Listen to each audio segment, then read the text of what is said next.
નમસ્કાર મિત્રો, જ્યાં સુધી કામના છે ત્યાં સુધી આપણા દૂધ આપતી ગાય હોય કે બળદ હોય, ત્યારે ગાયને આપણે માતા કહીએ છીએ, બળદને ધન કહીએ છીએ. સાહેબ, જ્યારે એ જ ગાય વૃદ્ધ થાય, બળદ થાકી જાય, પગમાં તાકાત ના રહે, ત્યારે શું કરીએ છીએ સાહેબ? અંતે આપણે એને મૂકી જ દઈએ છીએ ને સાહેબ. જેને આખી જિંદગી આપણે સેવા કરી અને અંતે આપણે મૂકી દીધા.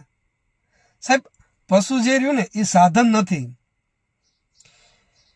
એ અંત સુધી આપણી સાથે હોવા જોઈએ. કામના છે ત્યાં સુધી નહીં સાહેબ, અંત સુધી આપણા હોવા જોઈએ. મેં તો સાહેબ એવું પણ જોયું છે, લોકો પાંજરાપોળમાં પણ મૂકવાની હિંમત નથી લેતા, રસ્તા પર જ મૂકી દેવામાં આવે છે. હું તો રસ્તા પર મૂકી દેવામાં આવે, ગાય હોય કે વાછરડું, કોઈ પણ પશુ, બરાબર. તો વસ્તુ એ છે કે એ ભૂખ અને તરસ માટે તરસે છે, છેવટે એ ભટકતા ભટકતા મરી જાય છે. સવાલ એ નથી પાંજરાપોળ છે કે નહીં, સવાલ એ છે કે માનવતા ક્યાં ગઈ.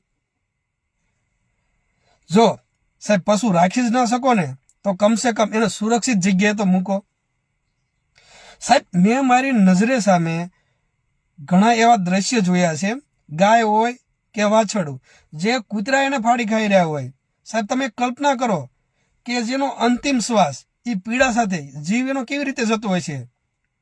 સાહેબ, દોષ કૂતરાનો નથી, પણ આ હદ સુધી પહોંચાડ્યું કોને? શું કેવું મિત્રો?